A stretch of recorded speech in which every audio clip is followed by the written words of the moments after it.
우리가 REC를 현물시장을 거래소가 운영을 하고 있는데 현물시장에서 REC를 판매하는 사업자들은 제주에 있는 사업자든 육지에 있는 사업자든 똑같이 REC 저는 한 개를 팔게요라고 입찰을 합니다.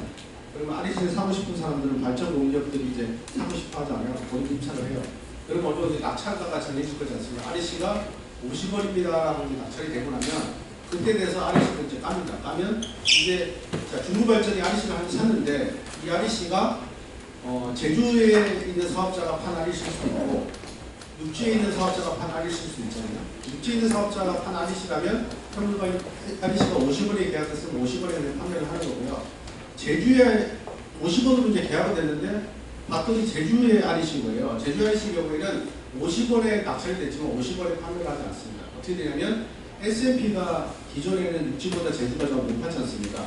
그래서 육지는 S&P가 100원이었고 제주는 S&P가 120원이었다고 그러면 제주의 이제 사업자한테 야 너는 S&P로 해서 20원 더 벌었네. REC 50원에 팔지 말고 30원에 팔아. 그래서 30원에 팔고 있어요.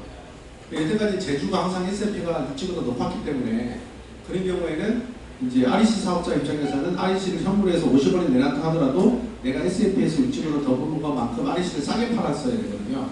근데 이제 지금은 제주 같은 경우가 역전이 되고 있죠. 제주는 마이너스 S&P가 낮아지는 경우가 생겼잖아요.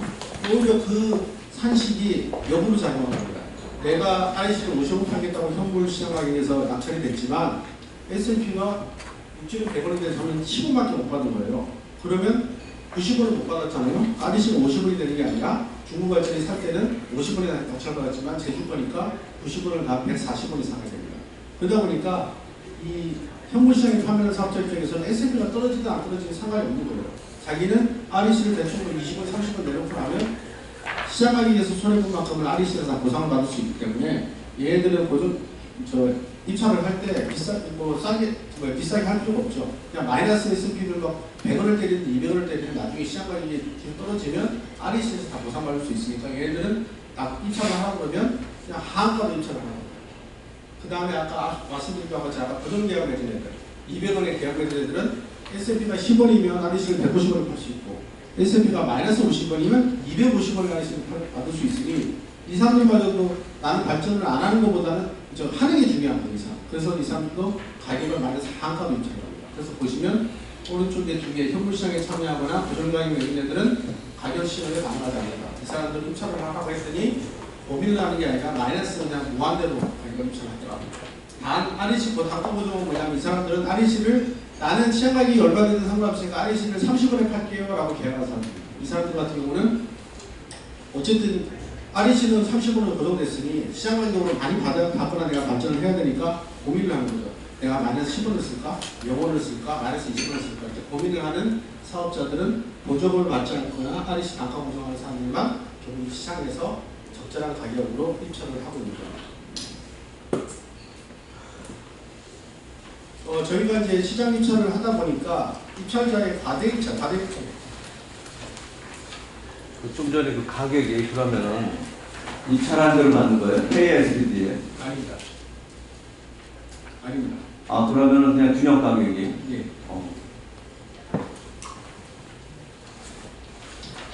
저희가 이제 운영을 하다 보니까 이제 앞차 입찰자 말고 저희는 시공사업 운영하다 보니까 어떤 경우가 나오냐면 재생에너지 사업자들이 과대 입찰합니다. 과대 입찰은 아까 제가 금액에 대해서 말씀드렸는데 발전량에 대해서도 내일 봤더니 내가 발전량이 한 50 정도 나올 것 같은데 50이라고 예를 들어 입찰을 해줘야 되잖아요.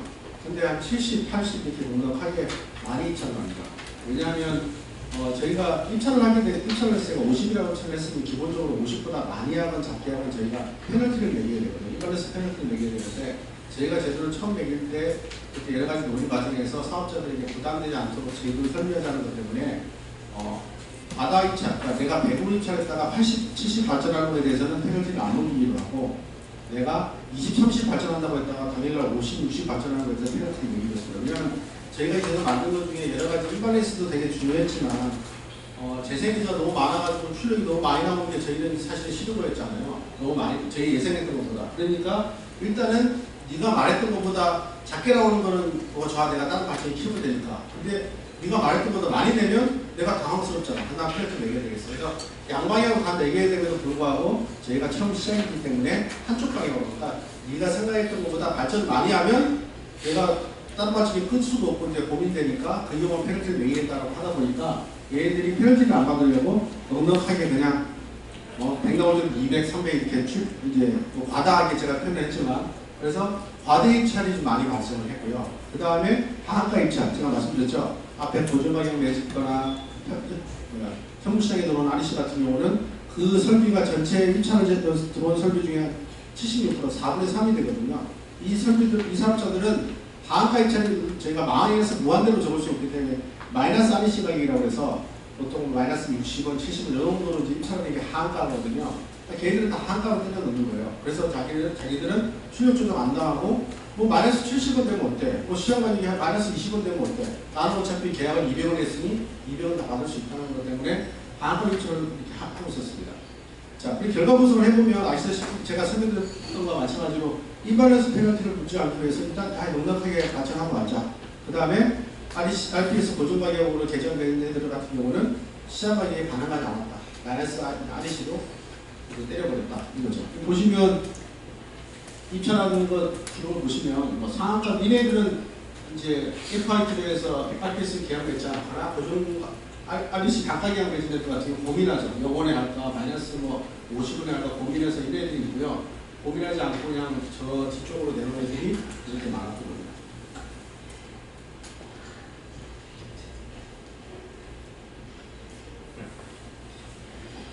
저희가 시장 가격을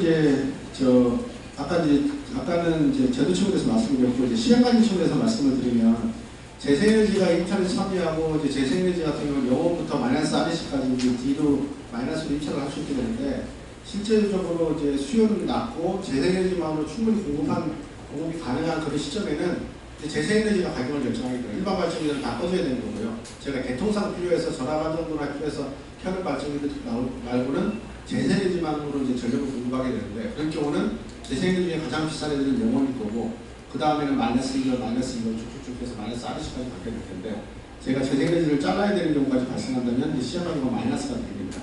그래서 음해 가격이 이제 발생하는 경우가 생기고요. 음해 가격이 발생한다는 얘기는 난 발전하고 돈도 줘야 된다는 거예요. 실제 음해 가격이 발생했던 거는 이제 하루 전 시장 기준으로는 뭐 1.2%니까 8,760시간 중에서 86시간 정도, 70시간 정도가 음해 가격이 나왔다고 보시면 되고요. 실시간 시장에서도 뭐 95시간, 뭐 차이가 나냐면 이게 큰 의미 있는 숫자는 아니고 어쨌든 실시간이든 하루 전 시장이든 어쨌든 음해 가격이 나온 게 8,760시간 중에 뭐 수십 시간, 뭐 100시간 내외 정도로 이렇게 나왔다. 이 시간대는 발전하고도 돈을 내야 된다. 근데 저게 정산할 때도 돈을 저희가 내는 건 아닐까요? 내는 겁니다. REC로 아까 보상받는다고. REC는 시장에서 내는 게 아니고 별도로 받는 거니까. 네. 이제 이것 때문에 만약에 실제로 다른 발전기들도 발전하고 있다면 예를 들어서 나는 열지학 때문에 열지학에 되니까 열병합 발전기가 전 돌아야 돼요. 나는 시장 가격을 무조건 받을 테니까 전 돌려주세요 하는 자기 제어로 발전기 같은 경우는 발전하고 돈을 내야 되는 거라서 그런 경우 완전히 손해거든요. 그럼 자기가 열지학을 안 하고 내가 열전용 보일러를 돌릴까 말까를 고민해야 되는 시점입니다. 그 다음에 이제 예비력 가격 측면에서는 이제 예비력에 대해서는 얘기는 아까 제가 처음 말씀드렸고 뒤에는 설명 안 드렸는데 예비력 가격 같은 경우는 이제 시간대로 이제 편차가 발생합니다. 아까 말씀드렸듯이 예비력은 과거에 우리가 예산이 100원 있는데 작년에 예비력을 한 100개 썼으니까 올해도 한 100개 쓰겠지? 그럼 하나당 1원씩 주고 제가 예비력을 구매한다고 말씀드렸잖아요. 근데 이제 제주 같은 경우는 그렇게 안 합니다. 이제 예비력도 시장 가격에 변동하는데 하나 예를 들어드리면 이제 수요를 공급하기 위해서 저희가 수요하고 딱 맞춰놨어요. 발전기를 디스패치 딱 시켜가지고 수요하고 공급을 맞춰놨는데 저희는 예비력이 필요한 겁니다. 예비력이 필요하다는 얘기는 뭐냐면 발전기 출력을 보통 올려야 되는 거잖아요. 그러면 제일 마지막 발전기를 봤더니 마지막 발전기가 풀 출력을 돌고 있어요. 그러면 저희는 예비력이 하나도 없는 거거든요. 예비력을 하기 위해서는 발전기를 켜야 되는 겁니다. 켜려면 시간이 많이 걸리잖아요. 그럼 어떻게 하냐? 돌아가고 있는 발전기 중에 걔를 출력을 100을 갖다가 90으로 살짝 낮춥니다. 낮추면 예비력 10이 생겼죠. 근데 우리가 그럼 수요 공급을 못 맞췄잖아요. 그러면 다른 발전기를 더 킵니다. 그래서 10만큼 더 비싼 발전기지만 10만큼 더 키라고 해놓습니다. 그럼 어쨌든 저희가 다 수요를 만든 상태에서 예비력 10을 확보한 거죠. 자, 그러면 그 예비력 10을 확보하기 위한 발전기 있잖아요. 발전기가 도대체 시장 가격은 예를 들어서 100원이었어요. 근데 이 발전기는 90원짜리 발전기래. 그러면 15만큼의 갭이 생긴 거잖아요. 이걸 저희가 예비력 가격으로 친 겁니다. 그래서 만약에 예비력이 10이 필요한 게 아니라 뭐 100이 필요하거나 하면 그 발전기도 줄이고 그 다음 발전기도 또 줄이고 출력 줄이고 그 다음까지 줄여서 가장 마지막에 줄였던 발전기는 LNG 다 돌리고 석탄까지도 줄여간다. 그럼 석탄은 S&P와 자기 변동비의 차이가 크지 않습니까? 자기 연료비가 차이가 이런 경우는 예비역 시장 가격이 높게 됩니다. 그래서 예비역도 저희가 필요한 시점에 따라서 어떤 설비를 저희가 예비역을 확보하느냐에 따라서 그 가치를 발전기마다 매겨서 가장 비싸게 내가 산 발전기 마지막 발전기를 해서 예비역 가격을 저희 결정하게 됩니다. 이렇게 하게 되니까 시간대별로 차이가 날 수도 있고요. 그 다음 계절별로도 차이가 날 수 있어요. 보시면 평균적으로 이렇게 변동이 되게 됩니다.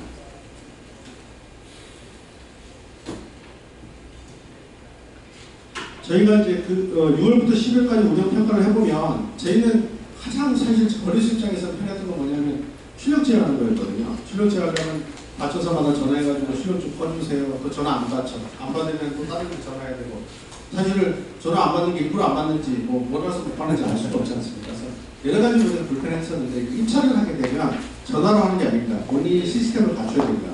입찰하면 저희가 CP를 드린다고 해서 영역을 추가로 주기 때문에 본인이 자동화해서 저희가 시그널을 통해서 발전기 출력을 줄일 수 있도록 시스템을 갖춰야 되고요. 그걸 제대로 동작 못하면 페널티를 묻게 되니까 어쨌든 간에 제대로 동작하는 걸 볼 수 있고 저희 측에서 가장 좋아졌다고 볼 수도 있는데 제가 출력 제어할 때는 이게 표준화된 용어는 아니지만 경제적 출력 간발과 기술적 출력 간발로 나누는데 기술적 출력 간발은 뭐냐면 우리 옛날에 입찰제도 하기 전에 수요는 얼마 없는데 발전량은 너무 많이 나왔어요. 이거 가만히 놔두면 개통이 무너지거나 문제가 생기잖아요. 기술적으로 발전기를 꺼야 되는 겁니다. 이게 이제 기술적 출력제니까 저희가 인위적으로 전화해서 끄든 아니면 시스템에서 끄든 발전기를 출력을 줄이든 이 기술적 출력제고요. 이런 기술적 출력제를 하게 되면 사업자 입장에서 반발을 하고요. 왜 나는 발전기가 돈을 버는데 못하게 하니까.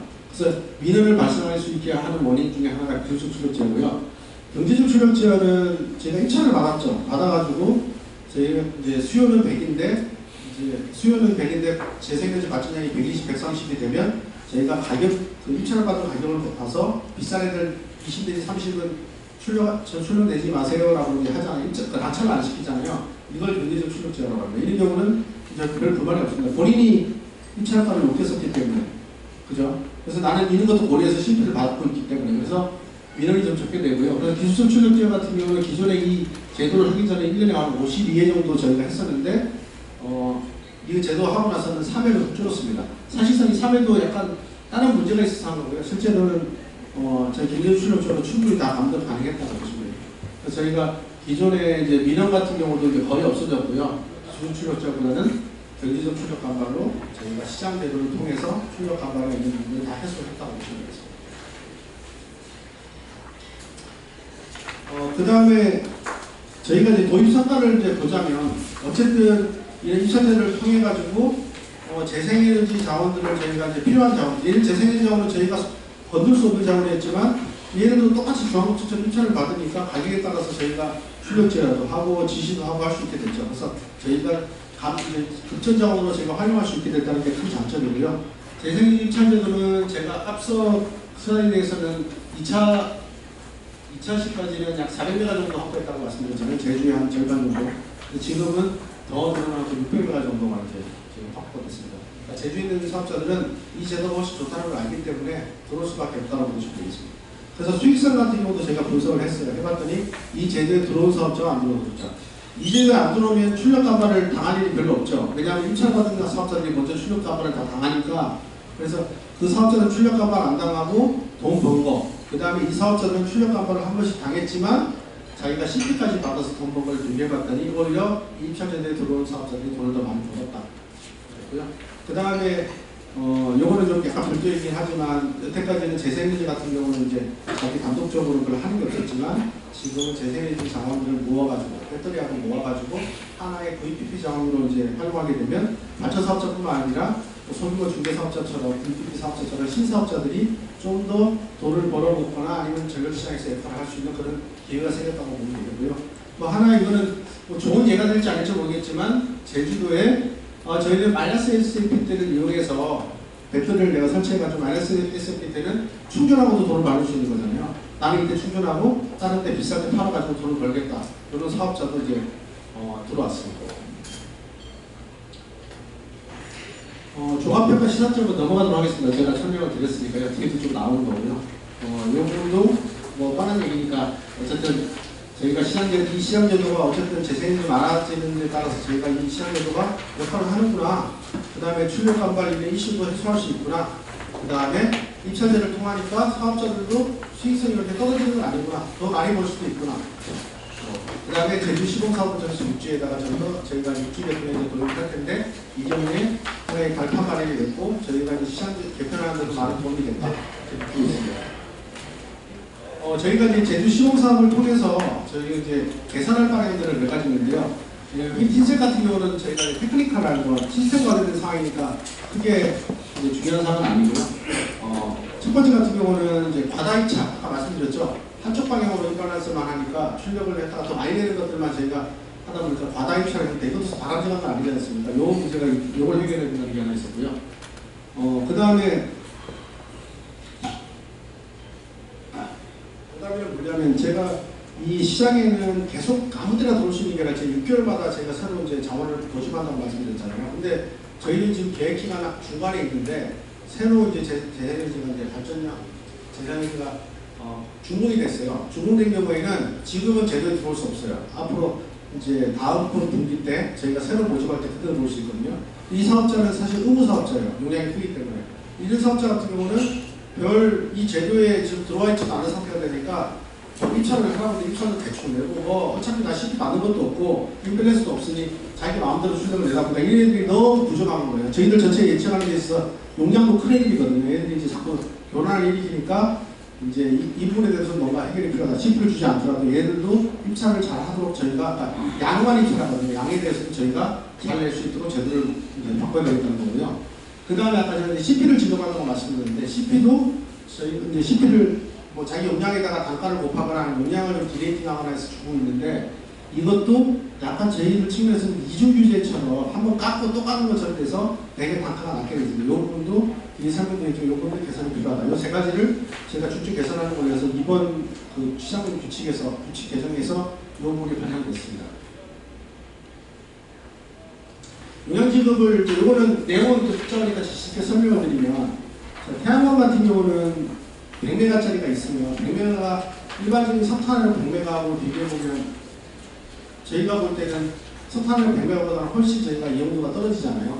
그냥 출력도 100메가 나오는 것도 아니고 밤에는 안 나오고 낮에만 나오고 또 나왔다 안 나왔다 이렇게 하는 거죠. 그러니까 출력 패턴을 봤을 때 저희가 석탄으로 100메가는 저희가 아무 때나 손을 잡을 수 있는 100메가지만 태양광 100메가는 100메가라 할 수가 없어요. 저희는 석탄으로 보면 20메가일 수도 있고 30메가일 수도 있어요. 그래서 저희가 뭐 쉽게 설명드리면 어떻게 했냐면 저희가 공급시장 확률이라고 하는데 이제 이 발전기가 그러니까 태양광 100메가가 있었는데 100메가가 있었을 때 저희가 전체적으로 이제 공급시장 확률을 봤더니 예를 들어서 뭐 3이었다.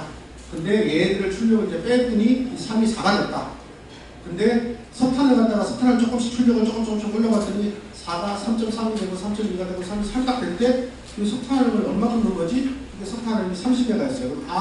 이 태양광 100메가는 석탄은 30메가하고 동일한 어떤 개통의 효과가 있구나 라는 걸 저희가 유추를 해내요. 자, 그러면 항상 태양광은 석탄은 30메가는 아니에요. 우리나라 개통이 현재 뭐 수요가 높냐 낮냐에 따라서 기존에 있는 발전들이 맞냐 안 맞냐, 수요 패턴이 평탄하냐 아니면 수요 패턴이 되게 뭐 피크 때 치고 오프 피크 때 낮고 이런 패턴에 따라서 그 가치는 달라집니다. 어쨌든 태양광이 낮에는 나오고 밤에는 안 나오고 하는 이런 여러 가지 문제들 때문에 석탄하고 대치했을 때는 과연 기술적으로 얼마 정도의 용량 가치가 있는가를 저희가 계산을 했어요. 계산을 했더니 예를 들어서 뭐 100메가가 한 10메가 정도 가치가 있다. 그러면 이제 태양광은 너는 무조건 10분의 1로 깎는 겁니다. 그래서 태양광 100kW면 10kW, 200kW는 20kW 잘라 이제 깎고 거기다가 곱하기 이제 단가를 곱해야 되는데 저희가 그렇게 깎은 그 용량은 실효용량이라고 얘기하거든요. 그래서 태양광이 실효용량이 10이라는 얘기는 사실상 네가 밤에는 안 나오는 거 내가 다 인정한 거고요. 여러 가지가 있는데 10하고 네가 실제 그 당시에 출력이 얼마나를 비교해가지고 그중에 미니멈을 줬어요. 그러니까 얘들은 밤에 안 나오거나 낮에 들락날락 하거나 걸 다 고려돼서 10으로 디레이팅이 된 건데 그거하고 실제 나오는 발전량하고를 비교해서 더 낮은 걸 주다 보니까 밤에는 10을 하나도 나올 수 없는 거죠. 그 10이라는 숫자에는 이미 밤이 안 나오는 것이 포함되어 있음에도 불구하고 저희가 그까지 또 디레이팅을 시키다 보니까 밤에는 못 받고 낮에만 거의 10으로 받다 보니까 용량이 되게 작았습니다. 그 정도도 충분히 저희가 출력 제어나 일을 하는 데 대비해서 목표하더라도 수익이 됐기 때문에 사업자들이 큰 말이 없었는데 이제 저희가 앞으로 계산할 거는 아까 인버런스 페널티를 한쪽 방향으로 이제 양쪽 방향으로 다 주는 걸로 저희가 계산을 하는 사업자 입장에서는 이제 인버런스 페널티를 받을 가능성이 높아졌잖아요. 높아진 것들 여러 가지. 그 다음에 출력 제어도 갈수록 많아지지 작아지진 않거든요. 왜냐하면 제주에 자꾸 재생이 늘어나니까. 출력 제어는 내가 처음 제도 들어왔을 때는 1년에 한 5번 받았는데 내년에 6번, 7번 자꾸 늘어나면 늘어날수록 그 단가로 이제 수익이 안 되다 보니까 저희가 해주는 이 CP 용량, CP 그 용량 가치가 조금 문제가 있다는 걸 저도 인식을 했기 때문에 그래서 이제는 미니멈은 빼버리고 네가 실제로 했을 때 10의 가치가 있으면 10의 가치에다가 24시간 다 주겠다. 그래서 24시간 다 곱해서 주는 걸로 했기 때문에 용량 요금 같은 경우는 실제로 좀 많이 늘어나서요. 한 2배, 2배 정도, 풍력 같은 2배 정도 용량을 더 많이 받을 수 있게 됐습니다. 그래서 이렇게 진도 방식을 개선했고요. 저희가 이 제도 만들 때는 사실 사업자는 이 제도에 대해서 잘 인식을 못하기 때문에 사업자 입장에서는 용량요금 받는 것보다 왜 출력을 나눠서 주겠다고? 나보고 1차도 하라고? 1차 틀리면 인바런스 페널티도 주려고? 사실 그런 면에서 되게 부정적이었어요. 근데 제가 설명을 계속 했고 하다 보니까 결국에는 이 제도를 도입하게 되고요. 그 다음에 저희가 이 제도 도입하면서 이제 추가적으로 계산을 인바런스 페널티를 이제 양방향으로 돌리겠습니다. 하지만 용량요금은 조금 더 현실화해서 드리겠습니다라고 해서 전체 사업자 중에 82% 정도가 이 제도 개선에 찬성을 해주셨습니다. 제가 마지막으로 설명 안 드린 건 아까 이제 이 제도로 끝나는 게 아니고 저희가 육지 계통에다가 이 제도를 이제 옮겨갈 건데요. 육지는 사실상 저희가 생각했던 것보다는 많이 지연됐습니다. 그래서 앞서 말씀드린 제가 입찰제도, 보조 서비스 이제 하는 거, 그 다음에 하나가 제가 까먹은 거좀 죄송합니다. 그래서 세 가지가, 실시간 하는 거 이렇게 세 가지가 있었는데 보조 서비스는 아까 말한 그 가격만 아니라 보조 서비스는 잘 개선될 게 너무 많고요.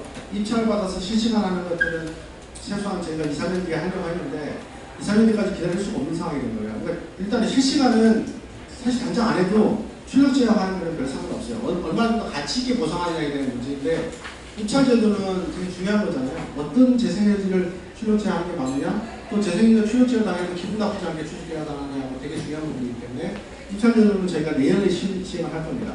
내년 시행을 할 건데 원래 내년 1월 1일부터 시행을 하려고 제가 준비를 하고 있었는데 입찰 제도를 하게 되면 당장 시장 가격이 마이너스가 나올 수도 있거든요. 그래서 그러면 저희 친정부 입장에서는 많이 부담되는 일이라 일단은 저희가 마이너스 시장 가격이 나올 것까지는 1월 1일 하기가 부담되니 한 9개월 동안은 저희가 이제 입찰 제도가 아니라 중중앙 제도라고 해서 신재생 같은 경우에 가격 입찰을 하지 않고요. 저희가 CP를 줄 테니까 너희들을 제일 먼저 자를 테니까 내일 받치면 얼마인지를 내가 요거를 먼저 합니다. 가격은 입찰하지 마.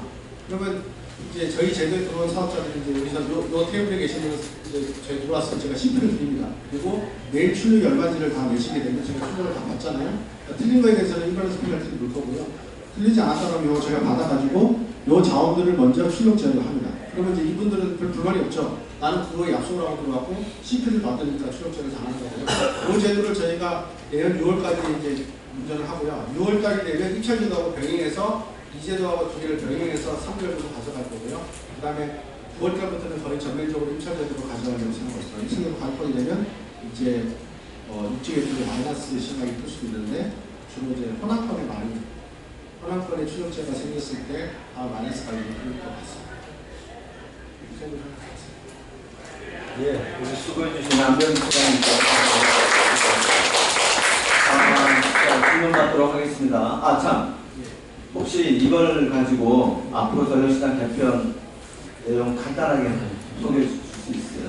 새로운 제주시범 사업 결과를 가지고 전력시장 개편 방안에 대해서 이렇게 소개해 주세요. 원래 이제 제주시장 하는 건 육지개통까지 이제 도입하려고 했던 거고, 아시는 바와 마찬가지로 입찰제도와 관련해서는 어쨌든 내년에 시작한다고 말씀드린 거고, 그 다음 단계로 해야 될 것들은 실시간 시장인데, 실시간 시장은 여러 가지 유시 문제나 이런 부분들이 좀 있어가지고 조금 시간이 걸릴 것 같고요. 그 다음에 보조 서비스 시장은 사실 제일 어려운 부분입니다. 저희가 기자분들 안 계시니까 제가 말씀 편하게 드리는데, 저희가 SLP를 이제 미래를 예측을 해봤거든요. 연료 가격이 변하는가 이런 것까지 고려할 수 없으니 재생에너지가 점점 많아지지 않습니까? 정부에서는 아마 재생에너지 양을 더 늘리고 늘릴지 줄일 일은 없지 않습니까? 저희는 또 이제 환경부 소속이 됐으니까 그런 환경을 살아가기 위해서 재생에너지 그러면 그 시장 가격을 저희가 했는데 시장 가격이 굉장히 많이 떨어져요. 한 20억까지도 떨어지는 걸로 나왔거든요.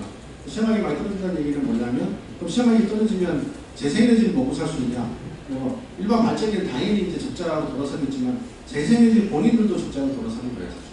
그러면 이제 더 이상 시장 가격을 인위적으로 끌어올릴 수는 없지 않습니까? 아까 저도 마이너스가 있다 했더니 이런 시점에서는 사실상 이제 보조 서비스 시장의 규모가 커진다는 건 이게 당연한 얘기고요. 그러면 이제 보조 서비스 시장 같은 경우는 이게 뭐 다 마이너스 뜨고 난리 난 다음에 보조 서비스 시장을 계산하는 건 너무 늦고 저희가 미리 준비를 해야 되는데 그러려면 뭐 보조 서비스를 받아가는 발전사 입장에서는 찬성할 일이지만 또 한전 입장에서는 미래가 보이지 않는 상황에서 보조 서비스 시장을 무한대로 밀릴 수도 없으니 그걸 적절히 조율할 수 있는 이제 시간이 필요하다는 거고요. 그 다음에는 이제 지역가격제 관심이 이제 많으실 겁니다. 발전사는 반대하시는 거고, 뭐 저희는 꼭 해야 되는 입장이고, 지역가격제를 하지 않으면 시장가격, 재생 입찰제가 제대로 돌아가지 않습니다. 가격 입찰제가 지역가격제가 돌아가야지만 실제로 저희가 재생에너지 출력제를 하는 경우가 전국의 수급이 문제가 되면서 생기는 경우도 많고요. 그런 경우도 있지만 실제로 지역별로, 호남처럼 지역별로 출력제가 발생하는 경우가 훨씬 많거든요. 이런 경우에 지역별 가격제를 하지 않으면 가격 신호가 안 납니다. 전체 수급에 문제 있었을 때만 가격이 마이너스 뜨거나 낮게 뜨는 거고 호남권에 문제 생겨도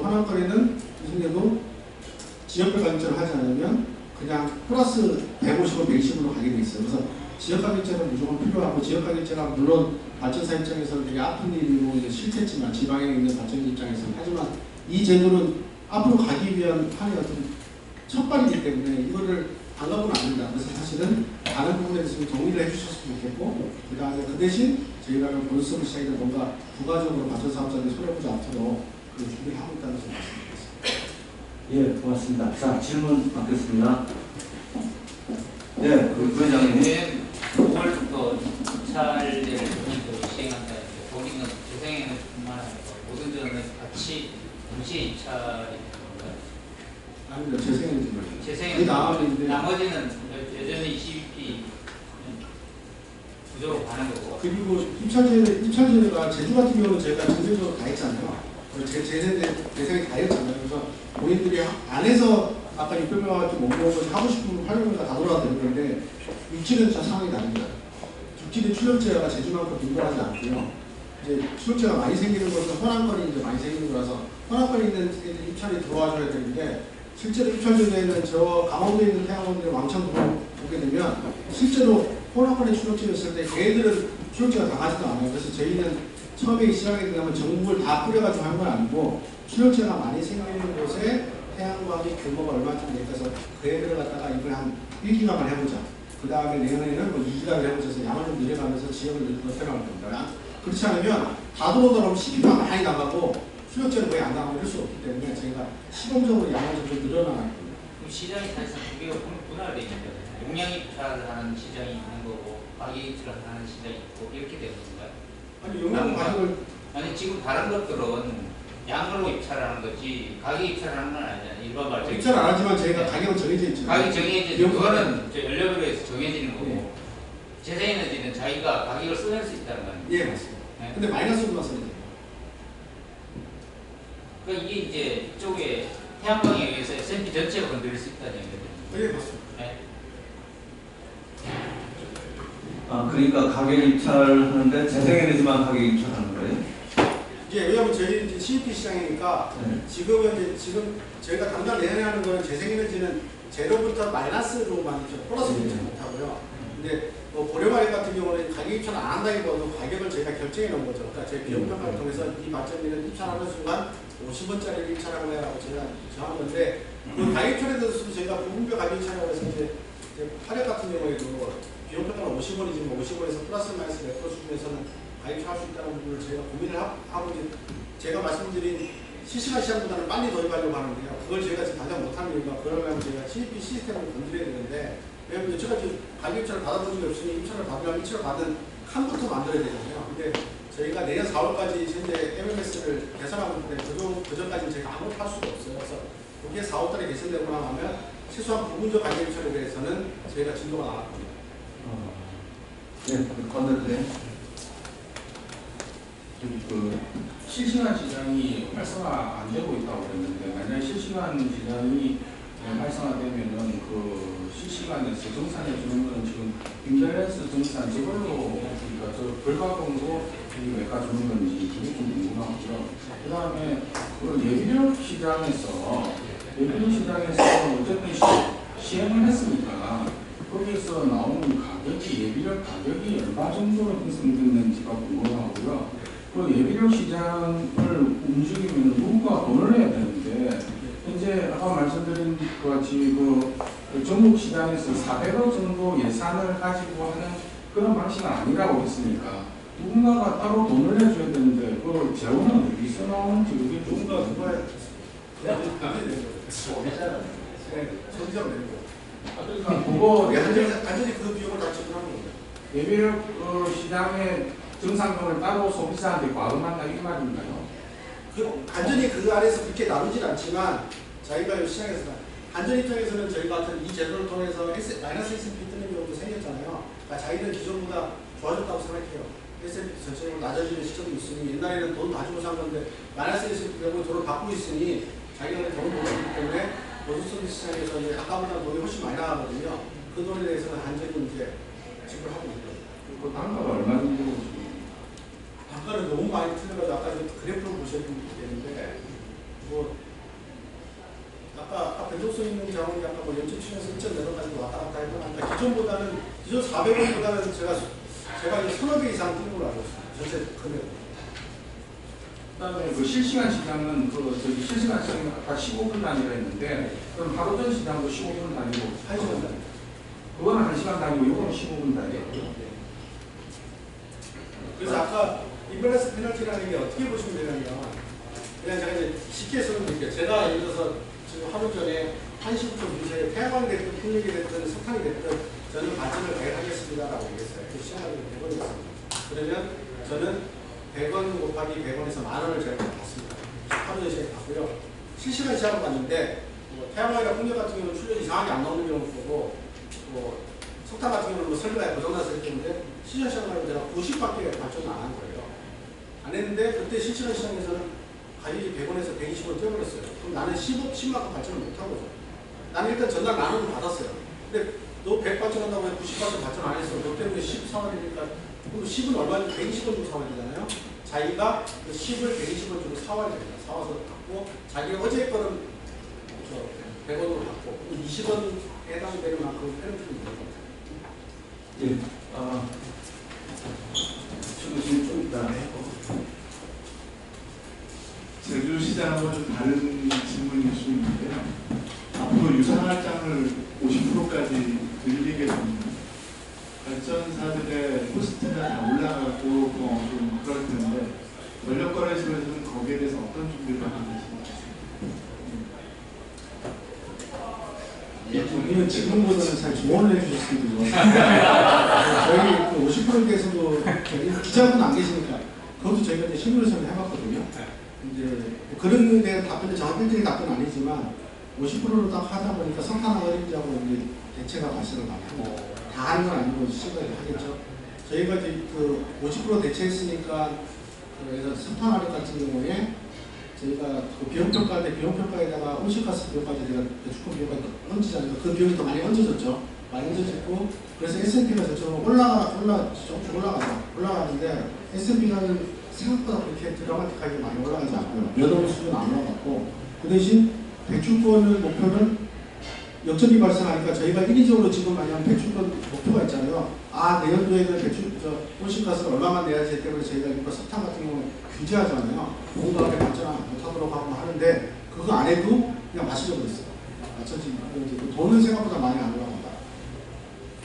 네, 정 교수님. 이번에 제주 시험해 보시니까 전반적으로 SLP는 줄고 용역요금이랑 건설서비스 요금이 올라가고 매수로 보면은 전체 전력 시장의 비용이 올라갔나요? 떨어졌나요? 만약에 이제 뭐 똔똔이라고 하면 이제 신재생 발전사들은 이득이라고 했으니까 기존의 전통 발전사들은 상대적으로 수익이 떨어졌을 것 같은데 이런 것들은 어떻게? 떨어졌어요. 그러니까 제가 아까 저희가 사실 교묘하긴 한데 제가 비교를 드리면 2006년에 참여한 사업자와 참여하지 않는 사업자를 비교했더니 참여한 사업자가 CP를 받았다, 출력제를 좀 강화제를 10%씩 이긴다라고 말씀드렸잖아요.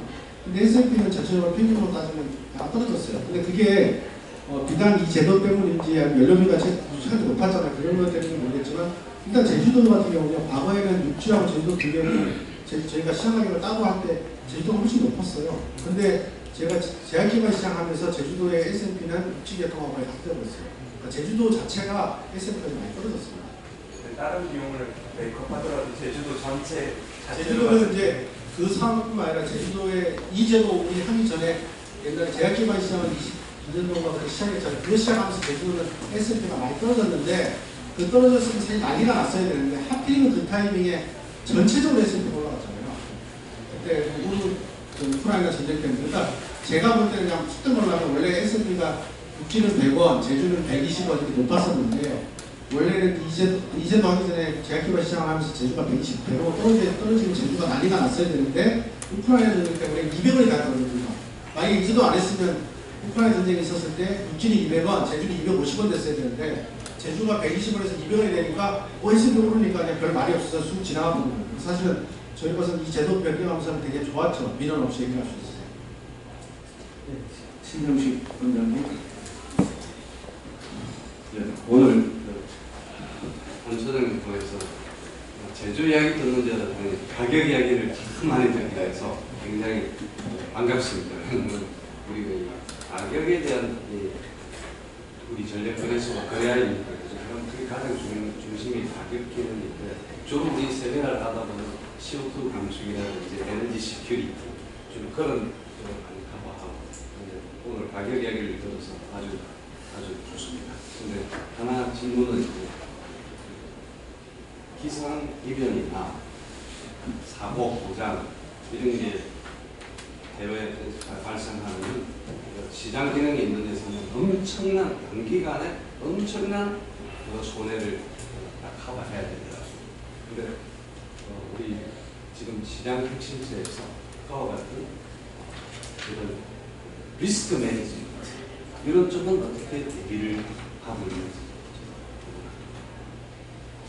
지금 말씀하신 그런 거 자연재해가 됐든 우크라이나 전쟁이 됐을 때 시장의 리스크 매니지먼트 말씀하신 거냐면 개통 전개에 대해서 말씀하시는 거예요. 어떤 일이 하든 이제 일단 시장 기능이 있으면 손해가 발생을 하는데 그러면 지금 이제 가격을 여기서 받고 있는 것 같아서 그런 일이 발생할 때 우리 전력거래소에서는 그런 데 대해서 어떻게 대비를 사실상 그 대비가 별로 없다고 봐야죠. 왜냐하면 옛날에 그 우크라이나 전쟁에 그래서 마켓을 떴을 때도 사실은 저희가 돌려받기 형태로 해서 이제 시장하는 상한제 같은 거 했지 않습니까? 근데 사실은 그것도 제가 미리 준비돼서 됐던 건 아니었고 너무 S&P가 나오고 보니까 이제 그 사업자들 좀 선택이 나면서 했던 거라서 뭐 사실은 시장에서 저희가 뭐 별로 할 수 있는 일인지 모르겠지만 지금 말씀하신 부분은 저희가 조언으로 이제 생각하고 저희가 뭐 그런 부분을 좀 고민할 수 있도록 하겠습니다.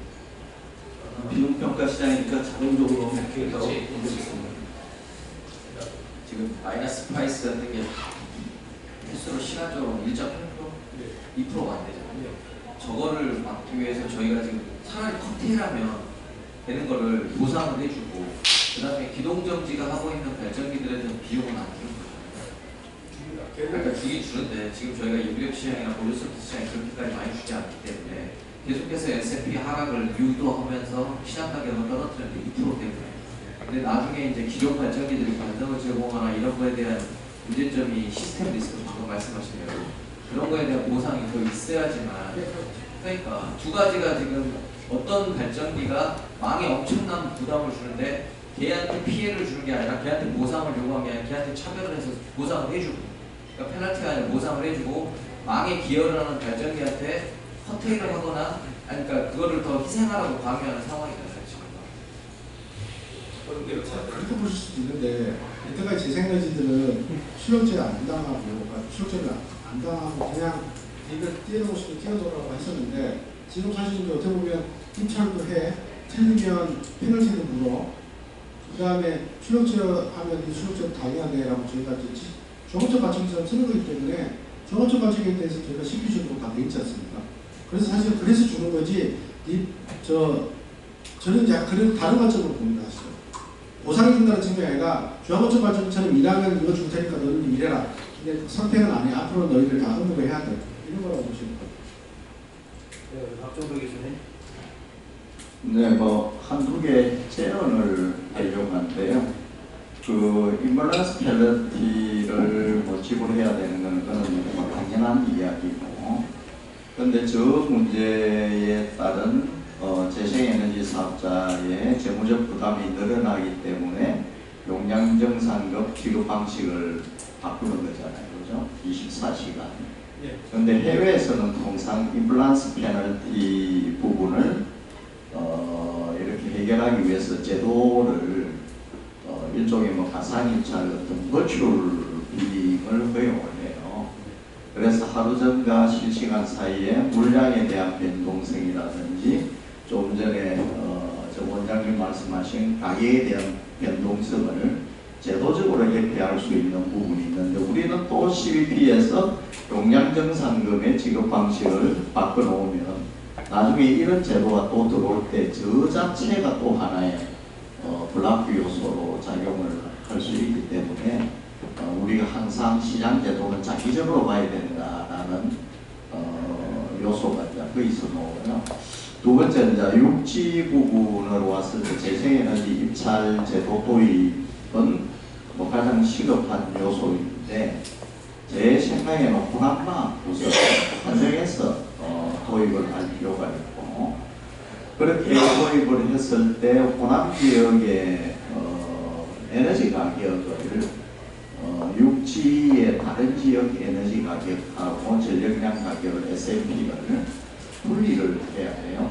다행히 호남 지역 같은 경우에는 옆에 충청이나 그 다음에 영남 지역 계통하고 이렇게 명확하게 분리가 되기 때문에 분리를 하고, 그것부터 먼저 분리를 하고 그 다음에 예를 들면 수도권, 비수도권, 호남 이런 식으로 좀 상세하게 나가는 부분도 좀 우리가 고민을 해야 될 겁니다. 왜냐하면 호남에서 발생하는 발전 과잉에 따라 가지고 전국의 모든 발전기들에 대한 예를 들면 뭐 에너지 발전기에 대한 충격이 가해질 수가 있잖아요, 그죠? 그래서 그 부분은 좀 사전에 막으면서 이렇게 단계적으로 가는 것도 우리 같이 고민을 해보자라는 두 가지 제언의 말씀을 드립니다.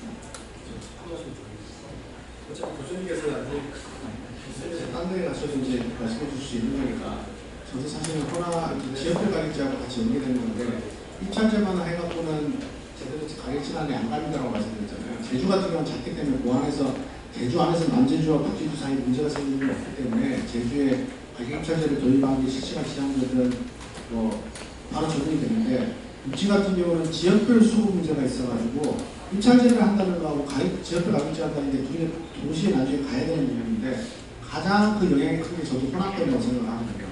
그럼 호남권에는 실제 만약에 지역별 가격제를 한다고 했을 때 이제 마이너스 S&P가 저 제주보다 훨씬 많이 일어나는 것 같거든요.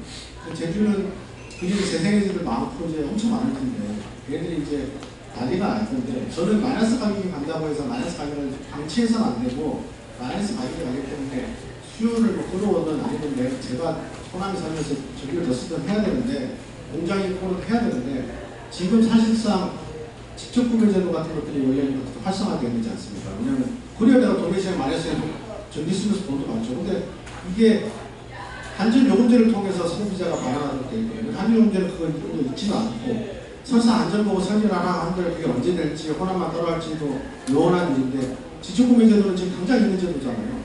사실은 지적구매제도가 현재 뭐 20메가나 30메가나 제한이 되어 있는데, 지역별 가격제를 하게 된다면 저는 그걸 요구하겠지만 거래소가 외국까지 관여하는 얘기가 될 수 있어서 외부에서 그렇게 되면 지적구매제도를 호남에 대해서는 뭐 1메가 이상 되면 다 허용한다든지, 전기자동차도 마이너스 되는 S&P라도 그래야 마이너스 S&P가 좀 안 되게 만들어줘야 돼요. 수요가 늘어나서 안 되게 만들어줘야 되는데 나오게 방치할 수는 없으니까 그런 부분을 좀 같이 말씀해 주셨으면 하겠습니다.